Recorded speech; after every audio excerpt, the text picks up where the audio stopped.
Esta es la última parte del Seminario de Motilidad del Aparato Digestivo de la Cátedra de Fisiología de la Unidad Académica 1 de la Facultad de Medicina de la UBA. En esta oportunidad vamos a ver el programa motor de la deglución, la defecación y la parte motora del llenado y vaciamiento gástrico. La deglución es el proceso por el cual el alimento es transportado desde la boca hasta el estómago. Es un programa motor perfectamente coordinado en tiempo y espacio que es llevado a cabo por estructuras de muy diverso origen. Sistema nervioso, músculos estriados, lisos, cartílagos, y está integrado principalmente en el centro romboencefálico de la deglución. Cuando el alimento entra a la boca, lo primero que sucede es la masticación. Si bien esto no es parte del reflejo de la deglución, me parece importante nombrarlo. ¿Qué es lo que sucede en la masticación? Se tritura el alimento con los dientes. Y la lengua habíamos visto en el primer video que actuaba con motilidad de mezcla, mezclaba el alimento con la saliva, para humedecerlo porque húmedo se deglute mejor. Este mecanismo es un proceso consciente, es voluntario, yo decido masticar, pero es automático. Bueno, una vez que el bolo está listo, la boca cambia de motilidad y pasa a motilidad propulsiva y se decide tragar. El bolo, la lengua transporta el bolo hacia atrás, se pega contra el paladar duro la lengua y el bolo se desliza hacia la faringe. Esta es la fase oral, que también es consciente, es voluntaria y es automática. Pero lo que la caracteriza es que es reversible. Si yo siento el gusto feo a algo o que no esté en buen estado y no me di cuenta, estaba distraída en la boca, o siento algo que pincha cuando pasa por la parte de atrás de la garganta, yo lo puedo escupir, lo puedo sacar de la boca, ¿sí? Esta es la última fase voluntaria. A partir de acá, todas las demás fases son reflejas y van a funcionar como un reflejo. Entonces, una vez que pasa la faringe, ahí entro en la siguiente etapa, que es la fase faríngea, que va de orofaringe a esófago. La imagen muestra las dos juntas, muy difícil, fisiológicamente sí, digamos, pero en la imagen es muy difícil cortarlo. Y esta fase es involuntaria y es refleja, como les venía diciendo. En esta fase es cuando se estimulan los mecanorreceptores que están en el istmo de las fauces y en el fondo de la faringe. Y ya en esta fase no se puede interrumpir la deglución. Hablemos un poco más de esta fase. La fase faríngea entonces es refleja. Es involuntaria y es inconsciente. A partir de acá ya no sabemos qué está pasando conscientemente. Entonces, esta estimulación de los mecanorreceptores pone en marcha mecanismos neurales que mandan una respuesta y activan los mecanismos de seguridad. Estos mecanismos de seguridad, ¿para qué sirven? Para que el alimento no vaya a ningún otro lado que no sea el esófago. Entonces, se eleva la lengua contra el paladar duro para evitar que el alimento vuelva a la boca. ¿Sí? Intenten, con personal entrenado cerca de sus casas, tragar con la boca abierta. Posible. Se eleva el paladar blando y se cierra coanas. La famosa historia del arroz travieso con la Coca-Cola. ¿Sí? La Coca-Cola es experta en salir por coanas. El otro mecanismo de seguridad es el cierre de la glotis. En realidad, el cierre de la epiglotis con la elevación de la glotis, ¿sí? Y es esa apnea que dura menos de un segundo cuando uno traga. Son todos mecanismos de seguridad para que no vaya a la vía respiratoria. Y acá tenemos a la última fase, la fase esófago-gástrica o esofágica, que es el transporte del bolo a través de todo el esófago, a través de la peristalsis esofágica, que es propulsiva. Pero tengan en cuenta que acá también se juega la interrelación entre el músculo estriado y el músculo liso, y el acople eléctrico y el acople neural de esos dos músculos. Esta fase también es involuntaria, es inconsciente y es refleja. El bolo ingresa a la faringe, estimula mecanorreceptores que nos hablan de la posición, la consistencia del bolo, y estos mecanorreceptores, a través de fibras nerviosas aferentes, que después vamos a ver cuáles son, ingresan al centro de la deglución. El centro de deglución, por estos mismos nervios, porque vamos a ver que son pares craneales que son mixtos, envían la respuesta motora. Esta respuesta pone en marcha los mecanismos de seguridad que ya vimos y una peristalsis faríngea que acompaña al bolo hasta el esfínter esofágico superior. El esfínter esofágico superior, por esta señal neural, se relaja, se produce la peristalsis esofágica y esta señal neural también relaja al esfínter esofágico inferior. Y al otro elemento que relaja es al fundus gástrico.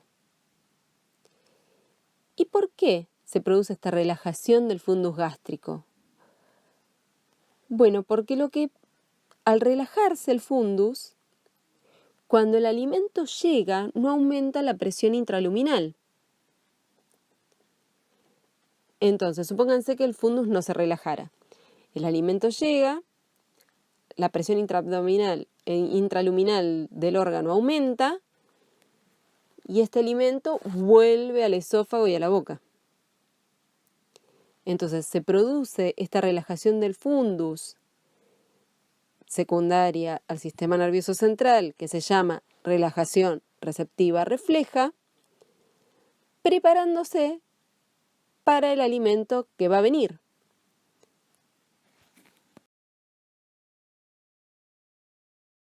Vimos las distintas fases de la deglución y estas fases están coordinadas entre sí.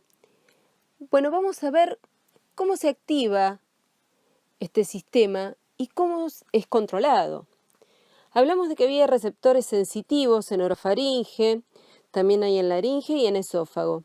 Estos activan a la vía aferente, que está formada por unos nervios que ustedes conocen bien, que son nervios mixtos. Esto es que tiene una parte sensorial y una parte motora, que son el trigémino, el facial, el neumogástrico, el hipogloso y el glosofaringio, que llevan toda esta información aferente, ingresa en el tracto solitario y al núcleo ambiguo, y lleva toda esa información al núcleo de tracto solitario, que es el programador. El núcleo del tracto solitario, junto con la sustancia reticular, que está adyacente, van a ser los que van a organizar los mecanismos musculares que se van a llevar a cabo en la deglución. ¿Cuáles son las neuronas motoras que van a estar involucradas en la secuencia deglutoria? Bueno, los mismos nervios, ¿sí? Los núcleos motores de estos mismos pares craneales. Del trigémino, del facial, del neumogástrico, del hipogloso, ¿sí? Y del vago, a través del núcleo ambiguo y del núcleo motor dorsal del vago. El núcleo motor dorsal del vago va a inervar la porción del esófago que tiene músculo liso. Y el núcleo ambiguo va a inervar la porción del esófago que contiene músculo estriado.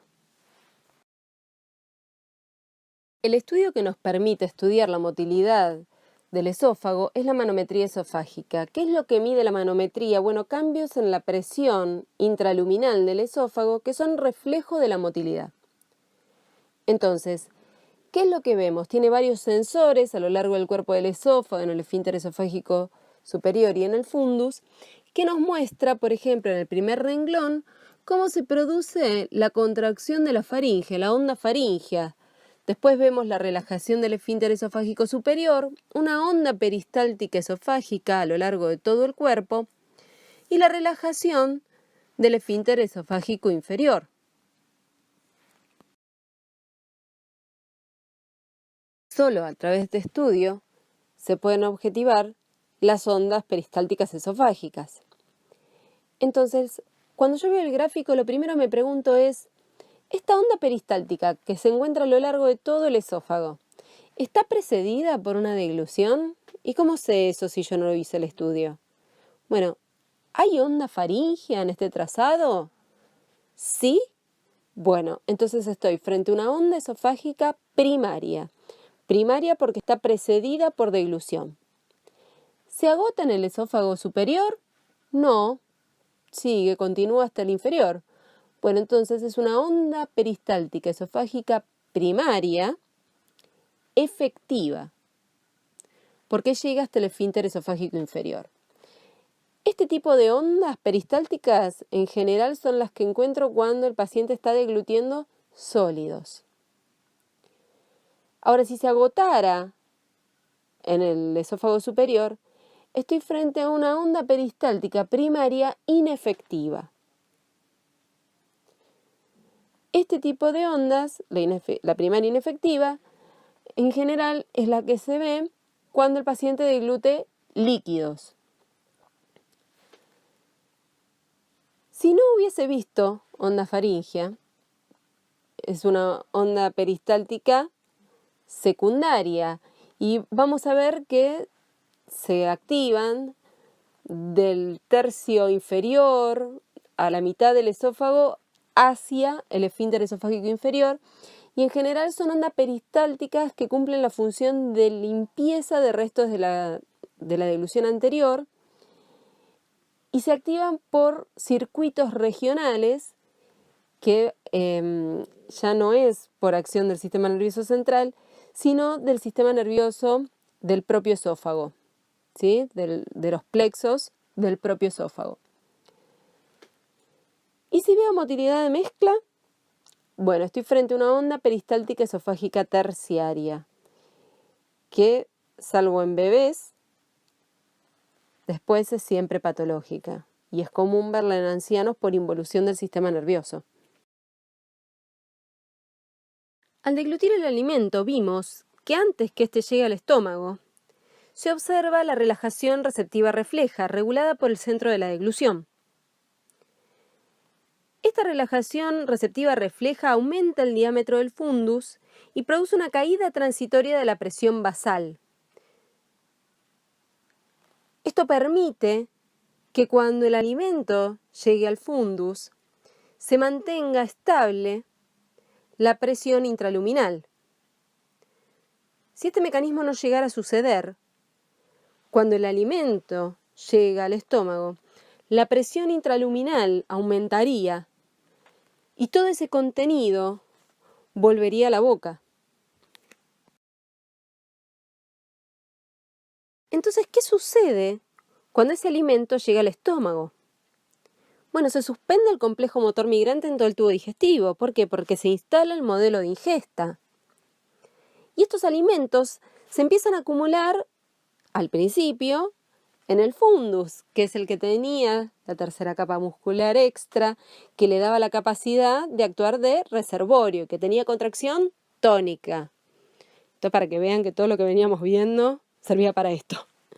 Bien, entonces, se van a ir produciendo adaptaciones de esa distensión de la pared. Pero esas distensiones, que lleva a una adaptación permanente, va a estar a cargo del sistema nervioso entérico.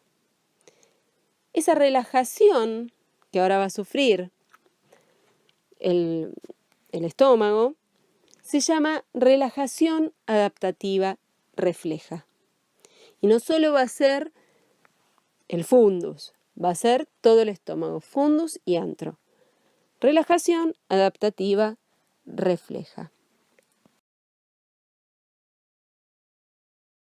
Funcionalmente el estómago se divide en fundus con su actividad tónica que cumple la función de almacenamiento o reservorio y en antro, que por su motilidad cumple la función de triturar mecánicamente los alimentos y mezclarlos con las secreciones gástricas. Si el tamaño de las partículas es mayor a 2 milímetros, al llegar al píloro el contenido retorna al cuerpo fundus. ¿Y cómo cumple esta función? Mediante una actividad motora propulsiva, retropulsiva, rompe mecánicamente el contenido luminal. Entonces, esto imagínense que es como la frase que decía mi abuela. Nena, mastica bien que si no te va a caer mal la comida. Lo que no se mastica con los dientes, lo que no se tritura con los dientes, lo tiene que triturar el estómago. Y si el estómago no puede triturarlo con su motilidad, la motilidad del estómago no puede triturarlo, entonces estas partículas van a vaciarse en la fase 3 del complejo motor migrante, como una partícula no digerible. Se desconoce el mecanismo, pero para que una sustancia sea evacuada del estómago, tiene que cumplir dos condiciones: que sea digerible y medir menos de 2 milímetros. En este video lo que vamos a ver es que al paciente se le dio a comer una comida semiblanda, viscosa, y vamos a ver cómo se vacía a través del estómago. Fíjense las contracciones antrales que se van desplazando hacia el píloro, ¿no? Y miren cómo el fundus queda distendido y prácticamente sin variación del volumen. Fíjense la diferencia, ¿ven? Está lo tónico. Y fíjense cómo estas contracciones van llevando el contenido hacia el píloro. ¿Ven cómo vuelve ahí el contenido? Lo que supera los 2 milímetros vuelve. ¿Lo vieron claramente? A ver, creo que ahí se vuelve a repetir. Miren, ¿ven esa retropulsión? De eso les hablaba.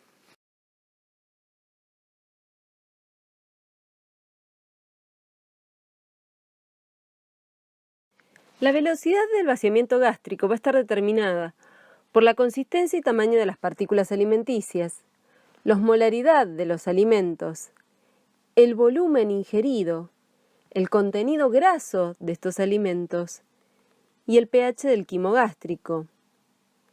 Pero fundamentalmente va a estar regulada por la coordinación antropíloro-duodenal.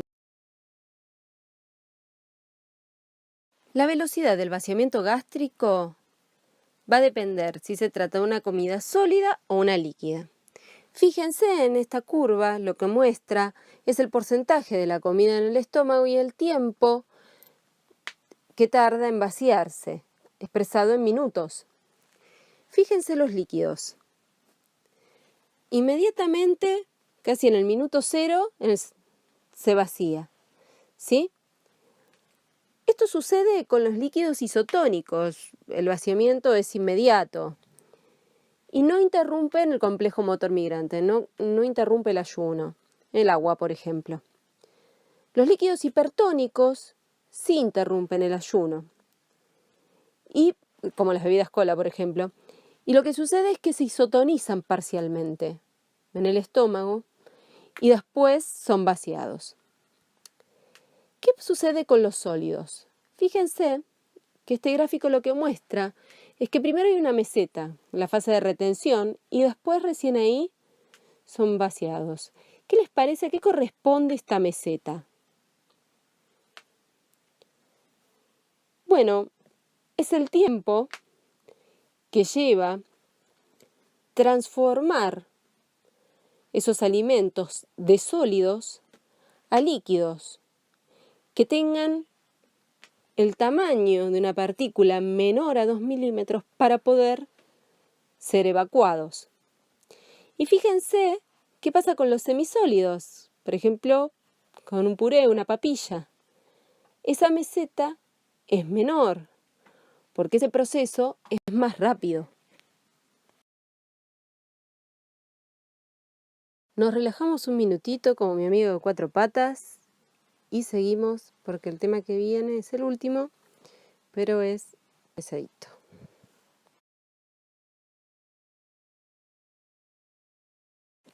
Antes de empezar a hablar de defecación, vamos a hablar de motilidad colónica.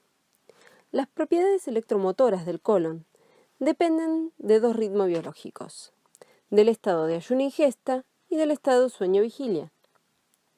Durante el ayuno, la actividad motora del colon disminuye, y si este ayuno se prolonga, el REP puede desaparecer. Luego de una comida, la motilidad colónica se estimula y se intensifica a través del reflejo gastrocólico que habíamos visto, que se inicia a los pocos minutos de la comida. ¿Y qué pasa durante el sueño? Bueno, la actividad motora colónica también disminuye. Y si se prolonga, puede llegar a desaparecer el REP.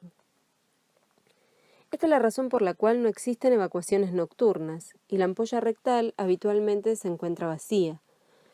Siempre que hay una defecación durante la noche, con el paciente dormido, esto es patológico. En los primeros minutos luego del despertar se intensifica la motilidad, sobre todo la actividad peristáltica del colon. Y es por eso que muchas personas tienen el hábito de evacuar el intestino dentro de la primera hora de haberse levantado. Y si desayunó, tenemos el reflejo gastrocólico que está ayudando. Pero veamos qué tipo de motilidad tenía el colon. Habíamos visto que el colon ascendente tenía motilidad predominantemente de mezcla, de segmentación. El colon transverso tenía una motilidad propulsiva, su función era comunicar el colon derecho con el colon izquierdo. El colon izquierdo también tiene movimientos peristálticos. Y el sigmoides, habíamos visto que tenía una actividad tónica que alterna con propulsión. ¿De qué es esa propulsión que estamos hablando? 2 o 3 veces por día se van a producir movimientos peristálticos en masa. Se produce un acople de los marcapasos de todo el colon y se producen movimientos de contenido desde el colon ascendente hasta el sigmoides. Y estos movimientos peristálticos pueden terminar o no en defecación. Este acople de relojes está a cargo del sistema nervioso entérico. ¿Y el recto? Bueno, habitualmente si no hay sensación defecatoria, el recto está vacío, ¿sí? Pero sí participa en el almacenaje voluntario. Tuve deseo de evacuar, pero no era el momento, no era el lugar, y hice una continencia voluntaria.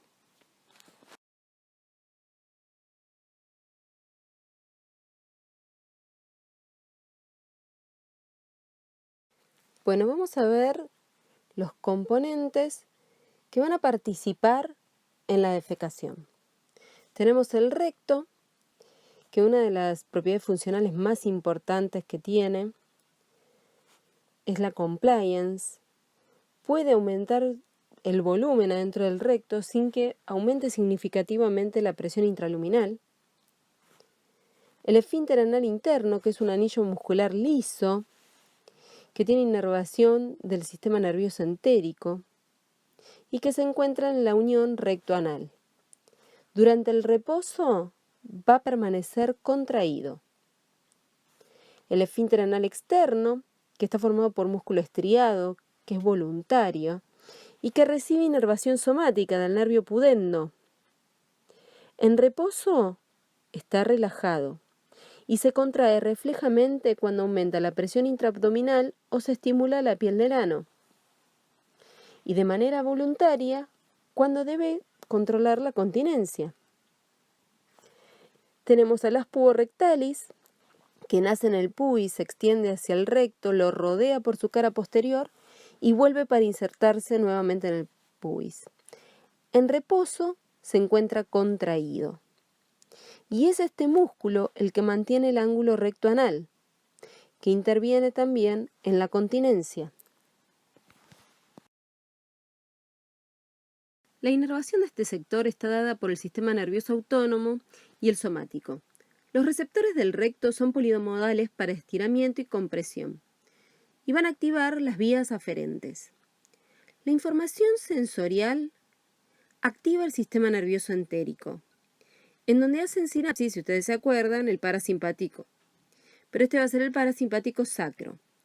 Por vías propioespinales, esta información puede llegar a corteza y va a permitir la representación consciente de la defecación.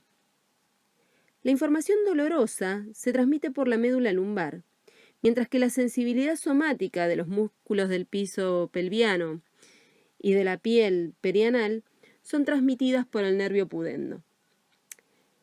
Las eferencias son las fibras nerviosas parasimpáticas a través de los nervios pélvicos y el nervio pudendo también. La mayoría de esta información es inconsciente. Teniendo en cuenta estas vías, vamos a ver los reflejos que participan en la defecación. El reflejo inhibitorio recto-anal se produce cuando el recto se distiende por aumento de la materia fecal en su interior.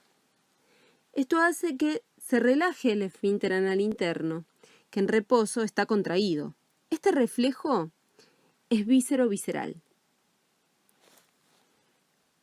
El reflejo estimulatorio recto-anal, cuando el recto se distiende, se contrae de manera refleja el esfínter anal externo. Este reflejo es viscerosomático, es decir, la aferencia es visceral, pero la respuesta es somática. Y después está el reflejo perianal, que es cuando yo estimulo la piel perianal, se contrae el esfínter anal externo. Y este es un reflejo somatosomático. La información viaja por el pudendo y vuelve por el pudendo. Este reflejo es el que busco en un lesionado medular. Una lesión medular baja, este reflejo está ausente.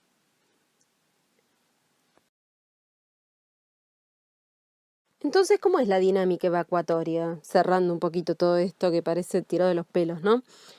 El colon estimulado por los factores que ya describimos, las contracciones peristálticas en masa, ¿sí? Moviliza la materia fecal del sigma a la ampolla rectal. La ampolla se va distendiendo hasta que aparece la sensación defecatoria. El esfínter anal interno se relaja y el externo se contrae al principio de manera refleja y después se contrae en forma voluntaria. Si no estoy en el lugar, no es el momento.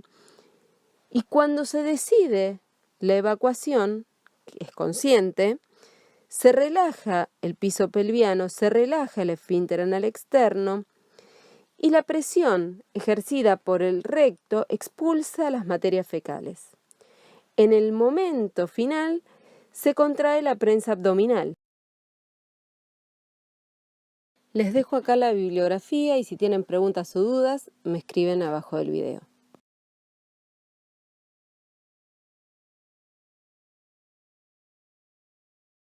Bueno, creo que estamos todos aprendiendo como estos superhéroes en su última película, que uno solo no puede salvar al mundo. Gracias por participar de estas clases virtuales en donde todos aprendemos y esperamos sus comentarios abajo del video.